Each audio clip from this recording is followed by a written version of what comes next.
Hi guys, कैसे हैं आप लोग। आपको पता चलेगा डीयू में इतना सारा कंपटीशन है और मेरा स्कोर कम है या मीडियम है, तो मेरा एडमिशन कैसे होगा। तो वीडियो को बस एंड तक देखते रहना। आपके साथ ऐसे पॉइंट शेयर करूंगा कि आपको पता चलेगा भाई डीयू में कंपटीशन रियलिटी में कितना होता है और कितना आपको बताया जाता है। तो वीडियो को बिना किसी देरी के स्टार्ट करते हैं। देखो, सबसे पहले आपके साथ नंबर शेयर करता हूँ कि आपको कितना कंपटीशन आपको देखने को मिल जाता है दिल्ली यूनिवर्सिटी के अंदर। 2023 में आपको देखने को मिलेगा कि अप्रॉक्स 3 लाख स्टूडेंट रजिस्टर करते हैं सीसेस पोर्टल के लिए। उसमें से फेज 1 का रजिस्ट्रेशन मतलब फीस सबमिट करते हैं 2,45,000 स्टूडेंट। उसके बाद मेजर जो हो जाता है, जो प्रेफरेंस फिलिंग तक के स्टेज पे पहुंच पाते हैं, वो हो जाते हैं 2 लाख स्टूडेंट। अब इस ईयर की बात करते हैं 2024 में। अभी तक आपको पता चलेगा भाई 3 लाख स्टूडेंट से ज्यादा एप्लीकेशन आ चुकी है, मतलब 3 लाख से ज्यादा स्टूडेंट ने रजिस्टर किया है सीसेस के लिए। उसमें से आपको पता चलेगा कि 2,36,000 स्टूडेंट ने अभी तक फीस सबमिट की है। और आपको पता चलेगा ये नंबर और बढ़ेगा, क्योंकि आपको पता होता है कि स्टूडेंट जो हो जाते हैं वो लास्ट में अप्लाई करते हैं। तो आपको पता है एक दिन और एक घंटे में नंबर बढ़ते रहते हैं। मान लो ये कल तक का या परसों तक का अपडेट होगा, तो उसके हिसाब से थोड़ा कंपटीशन और आपको देखने को मिलेगा। बट ये तो हो गई हमारी एक नंबर की बात, कितने स्टूडेंट रजिस्टर करते हैं, कितने फीस सबमिट करते हैं और कितने प्रेफरेंस फिलिंग करते हैं और कौन बच्चे कहां तक पहुंचते हैं। तो अब आपको बताता हूँ कि कंपटीशन रियलिटी में कम होता है, ड्रॉप होता है। कैसे कम होता है वो आपको बताता हूँ। देखो, स्टार्ट करते हैं सबसे पहले पॉइंट से, जो कि हो जाता है रॉन्ग सब्जेक्ट सिलेक्शन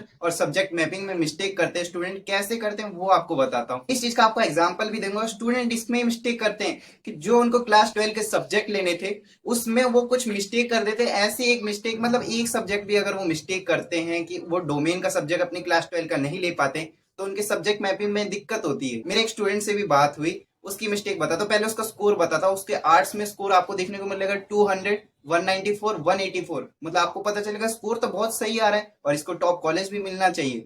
बट उसकी मिस्टेक क्या हुई, उसने मिस्टेक ये की, तो जो उसका पास हिस्ट्री का सब्जेक्ट था उसने हिस्ट्री का भी पेपर दिया, बट उसके क्लास 12 में हिस्ट्री सब्जेक्ट था ही नहीं। तो वो सब्जेक्ट मैपिंग ही नहीं कर पा रहा है और उसको एक भी प्रेफरेंस दिखा ही नहीं पा रहा है उसके सब्जेक्ट मैपिंग के अकॉर्डिंग। तो उसके फ्रेंड्स की भी यही मिस्टेक थी, उसके स्कूल में बेसिकली ये वाला डोमेन ही नहीं था, तो वो इस प्रोसेस से तो आउट हो गया। तो बेसिक सी बात है कि बहुत सारे स्टूडेंट हो जाते हैं कि जो सब्जेक्ट मैपिंग में मिस्टेक करते हैं।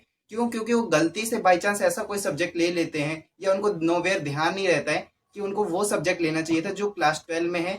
जो उनको कोर्सेज करने हैं सिर्फ उनके क्लास 12 वाले सब्जेक्ट ही वैलिड होंगे। बहुत सारे स्टूडेंट हो जाते हैं जो इस प्रोसेस में मिस्टेक करते हैं कि सब्जेक्ट ही गलत लिया तो प्रेफरेंस ही फिल नहीं कर पाएंगे। भले ही उनका रजिस्ट्रेशन तो काउंट किया जाएगा सीसेस फेज 1 में, वो रजिस्टर तो कर सकते हैं। सब्जेक्ट मैपिंग तो आपको फेज 2 में दिखाएगा, उनका रजिस्ट्रेशन काउंट होगा, नंबर काउंट होगा, बट वो प्रेफरेंस फिलिंग नहीं कर पाएंगे और आगे वाले राउंड्स में पार्ट नहीं कर पाएंगे। तो यहाँ से बहुत सारे स्टूडेंट आउट हो जाते हैं, क्योंकि भाई वो प्रेफरेंस फिल नहीं कर सकते। उनका रजिस्ट्रेशन काउंट होगा बट यार वो प्रेफरेंस ही फिल नहीं कर पाएंगे, तो उनके रजिस्ट्रेशन का क्या मतलब हो जाता है। तो यहाँ से आपको थोड़ा कंपटीशन कम देखने को मिलता है। नेक्स्ट पॉइंट को समझते हैं। अब कैसे कंपटीशन कम होता है, मेन हो जाता है आपके डॉक्यूमेंट से। कोई अगर आप डॉक्यूमेंट अपलोड करते हो आपके कास्ट सर्टिफिकेट से, हर स्टूडेंट की गलती नहीं होगी, बट किसी किसी के स्टूडेंट हो जाता है उसकी नेमिंग में मिस्टेक हो जाता है, उसके फैमिली के जो नेम हो जाती है उसमें कुछ मिस्टेक हो जाता है कि क्लास 12 में अलग है, सर्टिफिकेट में अलग है। तो कॉलेज क्या हो जाता है, आपको क्वेरी जनरेट करता है, उसमें अगर आप सही से रिप्लाई करते हो तो आपका एडमिशन हो जाता है। उसमें भी अगर आप कुछ मिस्टेक करते हो, जब आप कॉलेज आपकी क्वेरी जनरेट करता है, तो वहां पे आपको देखने को मिलता है डॉक्यूमेंट में मिस्टेक है, क्वेरी में भी आपने सही से रिप्लाई नहीं किया है, सही डॉक्यूमेंट आपने प्रोवाइड नहीं किया, तो वहां से भी आपका एडमिशन रिजेक्ट हो जाता है। तो आपको पता चलता है अगर फर्स्ट राउंड में आपके साथ ये मिस्टेक हुई है कि आपके डॉक्यूमेंट में दिक्कत है और आप रिप्लाई भी सही नहीं कर पा रहे हो, क्वेरी को सॉल्व नहीं कर पा रहे हो, तो आपको देखने को मिलेगा उसका एडमिशन कैंसिल होगा और जो नेक्स्ट राउंड में स्टूडेंट आएंगे तो उसकी जगह दूसरे स्टूडेंट को सीट मिलेगी। नेक्स्ट पॉइंट के बाद बताता हूँ कि अब कैसे कंपटीशन कम होता है। आपको पता चलेगा इतने सारे स्टूडेंट अप्लाई कर रहे हैं डीयू के लिए, साथ साथ वो अप्लाई करते हैं बीएचयू के लिए भी, दूसरी यूनिवर्सिटीज भी हो जाती है उनके लिए भी। कुछ स्टूडेंट हो जाते हैं जो मिक्स अप्लाई करते हैं कि वो डीयू का भी फॉर्म भरेंगे, बीएचयू का भी फॉर्म भरेंगे और कोई भी टॉप यूनिवर्सिटी हो जाती है उसका भी फॉर्म भरेंगे। तो ऐसे वो 2-3 ऑप्शन लेके चलते हैं। मेन उनका हो जाता है कि दूसरी यूनिवर्सिटी उनके लिए मेन हो, उनके पास पड़ती हो, उनकी सिटी में पड़ती हो, कि वो बीएचयू जाना चाहते हो। अगर डीयू में भी अगर उनको अच्छा या टॉप चीज मिलती है तो वहां पे भी ऑप्शन देखेंगे, बट मेन उनके लिए हो जाता है कि पहले वो बीएचयू देखेंगे। आपको एक एग्जांपल बताता हूँ। मेरे एक स्टूडेंट से बात भी हुई कि उसका स्कोर, पहले आपको बताता हूँ, पीसीएम से था, उसका स्कोर बन रहा है 516 600 में से। मतलब स्कोर तो बहुत सही है, टॉप चीज मिल जाएगी, बट उसके सेल्फ इंटरेस्ट और मेन इच्छा है बीएचयू के लिए, कि मतलब वो बीएचयू में जाना चाहता है। तो आपको पता चलेगा स्कोर अच्छा आ रहा है, उसने फॉर्म भी भरा, बट उसका कंपटीशन तो यहाँ काउंट नहीं होगा ना, वो तो बीएचयू में जा रहा है। भले ही उसका रजिस्ट्रेशन काउंट होगा कि उसने सीसेस भरा, प्रेफरेंस भी भरा, बट वो डीयू के लिए नहीं जा रहा है, बीएचयू के लिए जा रहा है। तो आपको पता चलेगा कुछ स्टूडेंट हो जाते हैं जो डीयू के साथ दूसरी यूनिवर्सिटी को भी फिल करते हैं, डीयू को भी फिल करते हैं साथ साथ, तो उनका भी रजिस्ट्रेशन काउंट होगा। बट कंपटीशन आपको देखने को मिलेगा कि यार सभी को डीयू में नहीं चाहिए। नेक्स्ट इंपॉर्टेंट पॉइंट आपके साथ शेयर करता हूं कि ये सबसे ज्यादा कंपटीशन आपको देखने को मिलता है, यहाँ से भी स्टूडेंट कट होते हैं क्योंकि वो डीयू को एज ए बैकअप लेके चलते हैं। अब आप बोलोगे भैया डीयू को भी बैकअप कोई लेके चल रहा है, हाँ, क्योंकि उनका मेन टारगेट हो जाता है बीटेक हो जाता है कि वो जेई से बीटेक करना चाहते हैं, प्राइवेट मतलब इंजीनियरिंग कॉलेज में जाना चाहते हैं। डीयू उनका टारगेट होता ही नहीं है। डीयू का बस वो एग्जाम देते हैं एज अपने नॉलेज के लिए, फॉर्म भी भरते हैं कि अगर उनको कुछ टॉप का मिलता है तो जाएंगे। उनका मेन इंटरेस्ट होता है बीटेक का और कुछ का कोडिंग का मतलब इंटरेस्ट हो जाता है तो बीसीए को टारगेट करते हैं। और मोस्टली स्टूडेंट जो बायो वाले हो जाते हैं उनका टारगेट होता है नीट एग्जाम। तो मेन उनके लिए डीयू एज ए बैकअप ही होता है क्योंकि डीयू उनका मेन टारगेट कभी होता ही नहीं है, क्योंकि उनको जाना होता है बीटेक में या किसी को नीट करना होता है या मतलब बीसीए करना होता है, इस लाइन में नहीं आना। तो आपको पता है डीयू में बीसीए भी नहीं होता है, तो वो उनका मेन टारगेट होता ही नहीं। वो डीयू को एज ए बैकअप लेते हैं, 1% मान के चलते हैं अगर डीयू में उनको बहुत अच्छी चीज मिली तो वो देखना चाहेंगे। बट उनका मेन कंपटीशन पे होता है कि वो अपना जेई एग्जाम क्लियर करे, नीट एग्जाम क्लियर करे या जो भी हो जाता है दूसरे कॉलेज में जाए, डीयू का फॉर्म फिल करेंगे, भले ही वो प्रोसेस में पार्टिसिपेट करेंगे तो उनका भी रजिस्ट्रेशन काउंट होगा। बट आपको भी पता है किसी का टारगेट नीट होगा, बीटेक होगा या उनका डीयू टारगेट होगा ही नहीं। तो इस वजह से आपको कंपटीशन में तो देखने को मिलेगा क्योंकि उन्होंने रजिस्ट्रेशन किया है। बट रियलिटी ये होगी कि भाई डीयू उनके लिए मेन प्राइम फोकस नहीं होगा, जो फोकस होगा वो उनके दूसरे एग्जाम्स होंगे। नेक्स्ट मिस्टेक बताता हूँ जो कि स्टूडेंट करते ही करते हैं कि उनसे बाई चांस मिस्टेक हो जाती है कि सीट एक्सेप्ट करने को जो हो जाती है, या तो उनको पता चलता है उनके मनपसंद का चीज नहीं मिलता है तो उस चीज को एक्सेप्ट नहीं करते हैं, या फीस सबमिशन में लेट कर देते तो डायरेक्ट वो सीसेस से ही आउट हो जाते हैं, फिर वो नेक्स्ट राउंड में भी पार्टिसिपेट नहीं कर सकते।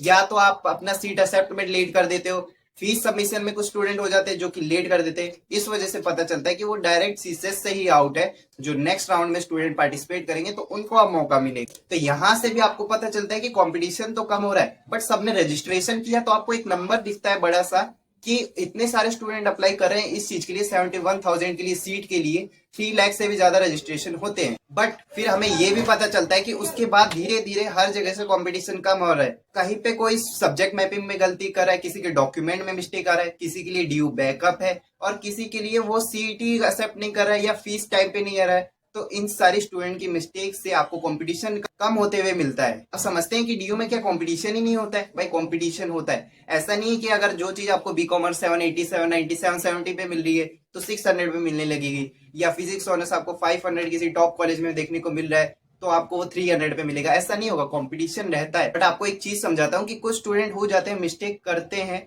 या बाई चांस उससे मिस्टेक हो जाती है, तब अगर आप नेक्स्ट राउंड के लिए रुकते हो या फर्स्ट राउंड के बाद भी सेकंड राउंड थर्ड राउंड के लिए भी रुकते हैं तो आपको देखने को मिलता है कि एडमिशन होते हैं। ये भी हो जाता है कि आप बीकॉम ऑनर्स हो जाता है, पोल साइंस ऑनर्स हो जाता है, हिस्ट्री ऑनर्स हो जाता है, इको ऑनर्स हो जाता है या दूसरे जो भी टॉप कोर्सेज हो जाते हैं उनमें बहुत सारा कंपटीशन देखने को मिलता भी है। बट मैं अपनी तरफ से लास्ट में आपको यही सजेशन देना चाहता हूँ, आपने अभी तक इतना वेट किया है तो अब पीछे हटने का मतलब नहीं बनता है। अगर आपने अभी तक प्रोसेस में पार्ट लिया है, फेज 1 कंप्लीट किया है तो फेज 2 को भी कंप्लीट करो, प्रेफरेंस फिल करो। आपको लगेगा मेरा स्कोर मीडियम है या डिसेंट है या थोड़ा सा कम है, तो अब भी आपको प्रेफरेंस तो ज्यादा से ज्यादा फिल करनी चाहिए सही ऑर्डर में कि आप टॉप से लो की तरफ जा रहे हो, कि आप टॉप कॉलेज भी भर रहे हो, मीडियम कॉलेज, लो कॉलेज सब भर रहे हो, तो आपको अच्छे से प्रेफरेंस बनिए। तो मेरा लास्ट में यही पॉइंट है कि इतना वेट किया है तो प्लीज आप प्रेफरेंस फिल करो। ऐसा मत सोचो कि कंपटीशन इतना ज्यादा है तो मुझे तो नहीं मिलेगा, मेरा तो डिसेंट स्कोर आ रहा है, जनरल कैटेगरी हूँ या बहुत ही कम स्कोर आ रहा है तो मेरा तो होगा ही नहीं। आपको करना क्या है, बेसिक सी बात है, इतना वेट किया है तो आपको लास्ट तक अब पीछे हटने वाली बात बनती ही नहीं है।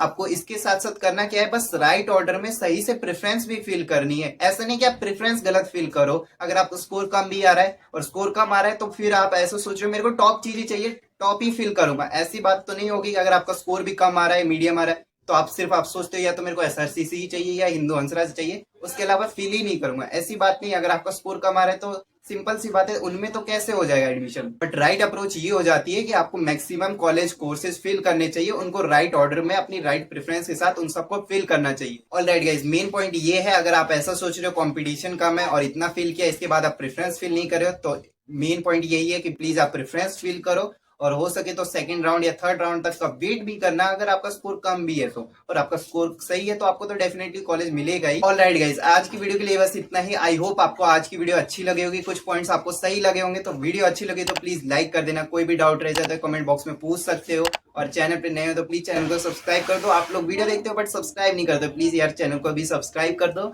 मिलते हैं आपसे अगली वीडियो में किसी नए टॉपिक के साथ, तब तक के लिए goodbye and take care.